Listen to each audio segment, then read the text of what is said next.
Hey everyone, welcome back to the channel. Behind me, I got a 2017 Subaru Outback with a 2.5 liter engine, and the customer had a concern that it was knocking on the front end. I went ahead and I diagnosed it. We need a lower front ball joint on this vehicle, and I'm going to show you how to replace that today. Now before we go ahead and begin, if you haven't subscribed to the channel, go ahead and subscribe button down below and definitely smash that like button because it helps the channel out. And with that said, let's go ahead and get started on today's video. The first step is to get the car supported however you're going to be lifting it and remove the wheel where you're going to be servicing. Now in this scenario we're doing the passenger front lower ball joint, and I am actually doing the left side as well for this customer. They want to do both. They don't want to risk it since one has gone out pretty bad and the other one has minimal play. We're going to be doing both, but we are on the right side for this one. So now that everything is ready, what I always like to do is take some penetrating oil, and it doesn't matter what brand you're into. I just like to douse this area, and I like to make sure I get it in the crevice. And what I do is I just give it a nice liberal application. The reason why I do this is because this stuff doesn't really like to separate out that easy. Sometimes the ball joint will be stuck on the control arm. Sometimes it can be stuck in the knuckle. And the downside is just freeing that up. That seems to be the more difficult part on these jobs, especially if your vehicle is a vehicle that has rust and you live in a state where they use salt, like we do here in Illinois. So I'm going to give this a minute or two to soak in, and I'll be right back. So throughout the years I've done quite a few of these, and there's two ways you can start this job off, and I'll show you the best way to start the job off just so there's no issues. Now our ball joint sits in a cup that has a pinch bolt, and then it's supported on the bottom here with a castle nut and a cotter pin. Some people go and attack the cotter pin and this lower bolt first, but that's actually the wrong way to do it. The reason why that's the wrong way to do it, if you were to remove this first and separate the control arm, you lose any sort of leverage that you have that you can drive out the ball joint from your knuckle assembly.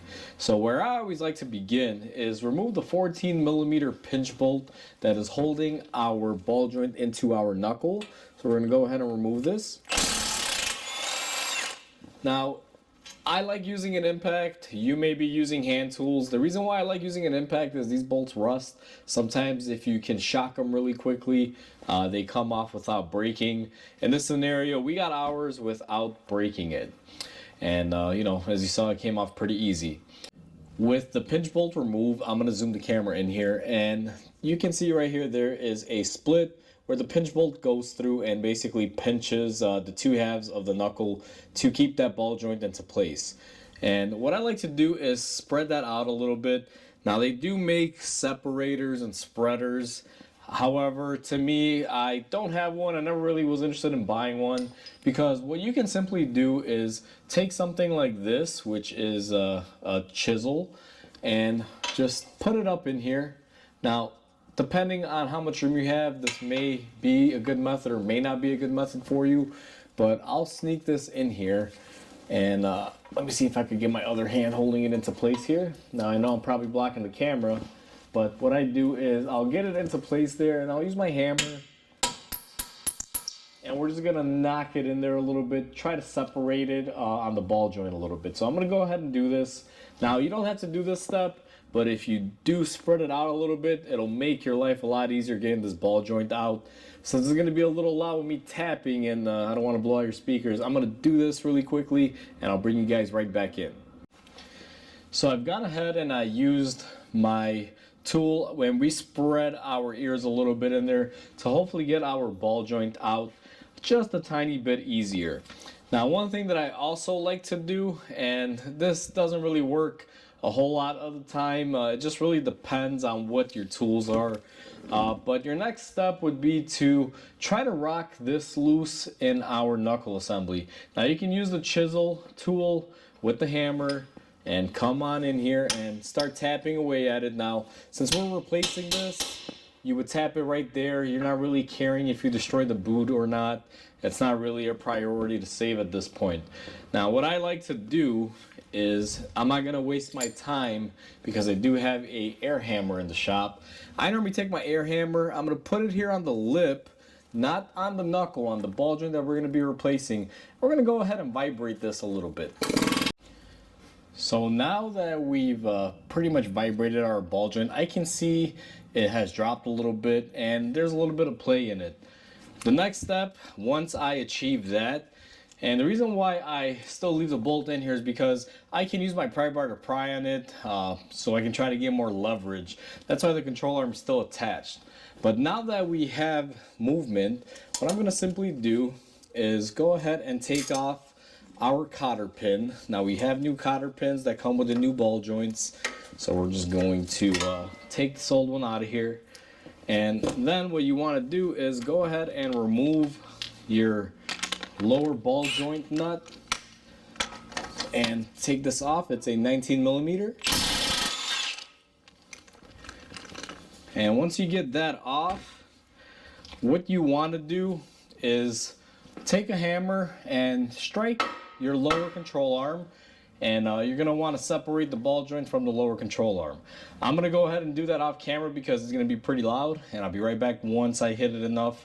Now here's the thing, there's no set amount of times as to hitting it to get it loose.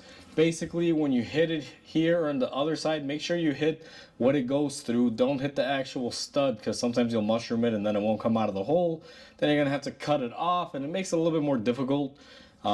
I always hit it here and then on the back side here, and eventually when I see the control arm drop a little bit, I'll know that I've separated it.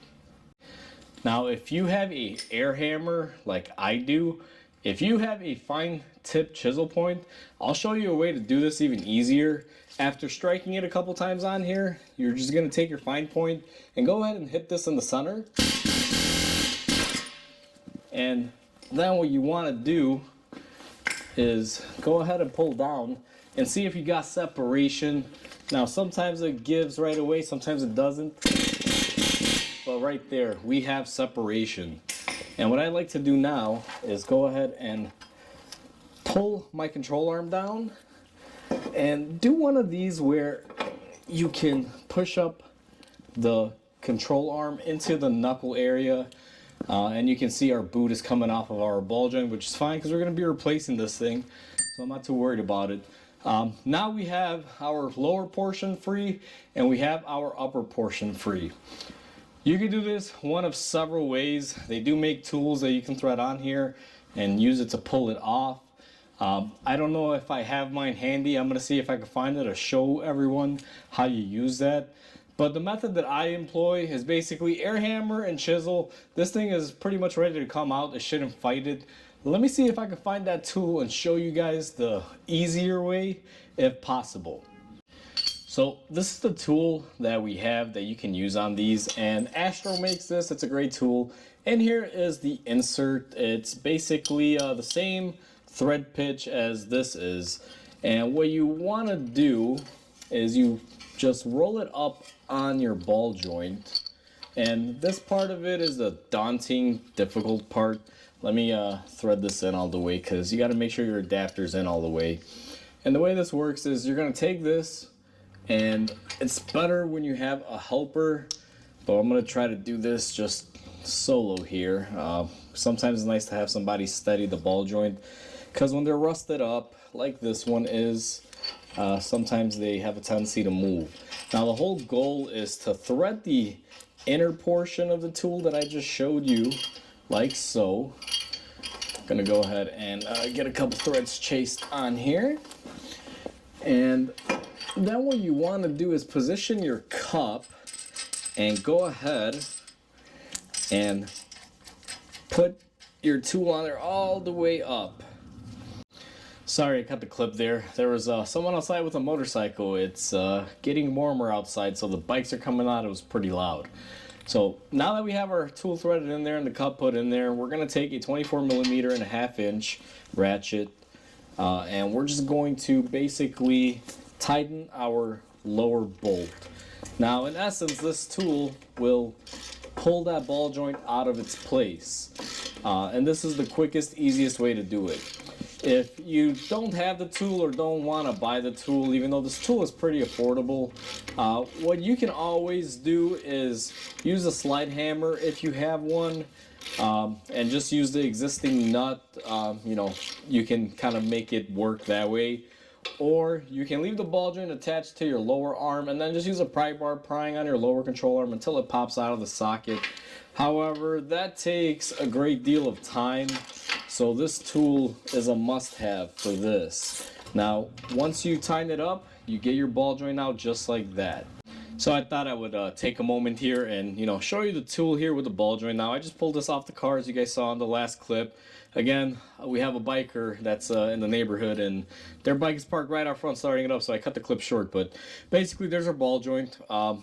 It's stuck in here. What I'm gonna do is release my nut here that we tightened to pull it through, and we're gonna release most of the ball joint on there, and we're gonna go ahead and unthread it just like so. What this serves as is a press, and it's just really nice. Now I couldn't explain it too well when it was in the car, but basically in here you got a rod, as everyone can see, and I don't know how well it's gonna get picked up, that's guided on the sides by this little bar, so it's kind of like a T-bar, and this is our tightening thing. Now this assembly moves within each other, so this acts like the press, the housing, and then the interior part, which has this attachment on there, threads onto your ball joint. And the way this works inside the tool is the ball joint gets threaded into here just like so, and once it's threaded into there, the other end is threaded into your tool, and basically as you tighten this lower nut, it acts as a puller and gets the ball joint out of there. Now this tool is really handy. I'm actually going to link it down below.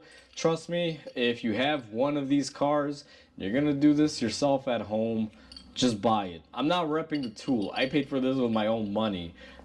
This is a very good tool to have. Every single mechanic out there, if you watch these videos on YouTube on Subarus, they will be using this tool. South Main Auto uses it, and a bunch of other ones. Now, it's just a great thing to have. I think this thing was like 30 or 40 bucks if I'm not mistaken, but I tell you what, in a situation like this where I'm doing both ball joints and it basically saves me about, let's say, an hour fighting it, that's money well spent and money well saved. So overall, it's a must-have if you're doing it. Otherwise, what you could do is leave the ball joint attached to the lower control arm, grab a bunch of pry bars, hammers, fight it out. But it's going to be a tough fight, trust me, especially in the Rust Belt where these things can be seized in there. Now, our car is fairly new. It's not that old. Believe it or not, the pinch bolt, everything came off easy, as everyone saw. But sometimes you do have to use heat on these. And fortunately for me on this one, no heat was needed. So just thought I'd show you the tool now that we got the ball joint out, how it works. Now that the ball joint is out, we just pretty much have our cup left. Now I'm going to use my control arm to try to prop this up. And you can see we have our little area where it resides into. Now I'm going to grab my light and lower my camera a little bit because I want everyone to see what this design looks like. And you can see in there we have a cup. You can see rust is forming, so sometimes these are very difficult to get out. If you don't have that tool, which I highly suggest you have it, especially if you own a Subaru, if you're going to be doing ball joints on them, you can see that you can get rust jacked very easily in there. So now that we have that, we're going to go ahead and start prepping this to get our new ball joint in. And the way I like to do that is take a wire brush. Now you can do this by hand too, you don't have to use a wire brush, but I go in here and I just clean it up like this.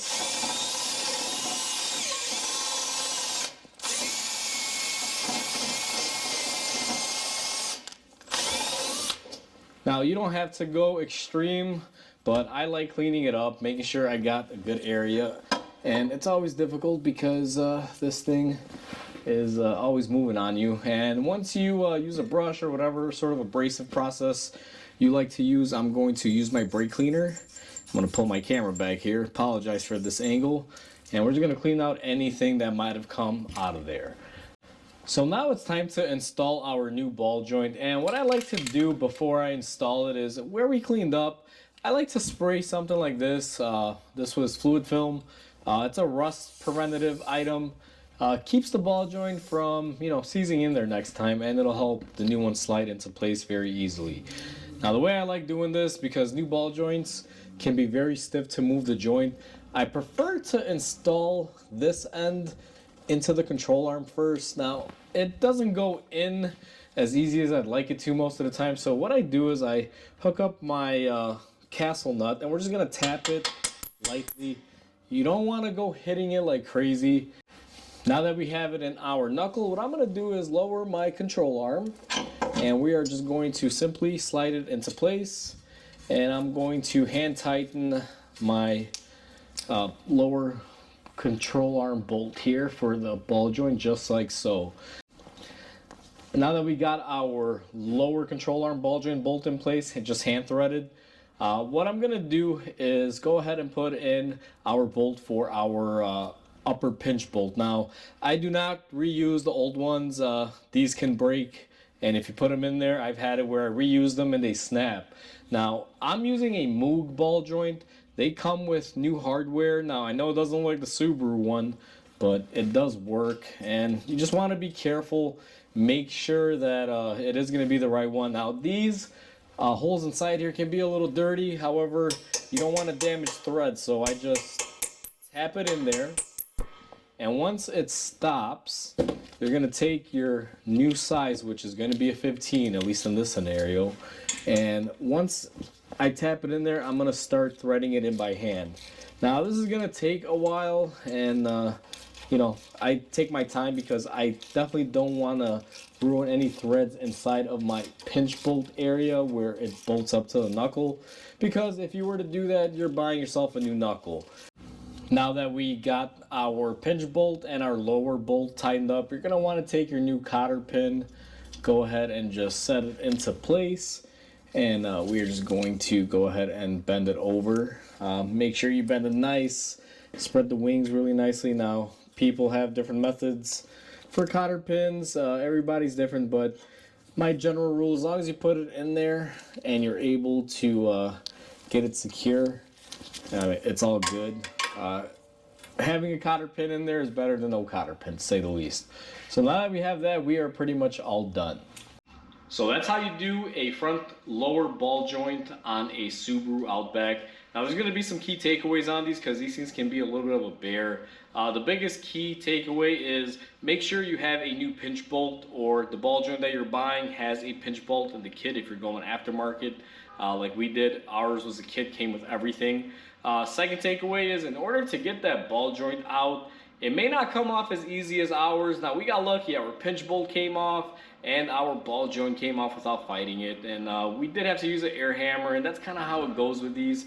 You can always do the hand chisel. That'll also work, but it's just a little bit more work, to say the least.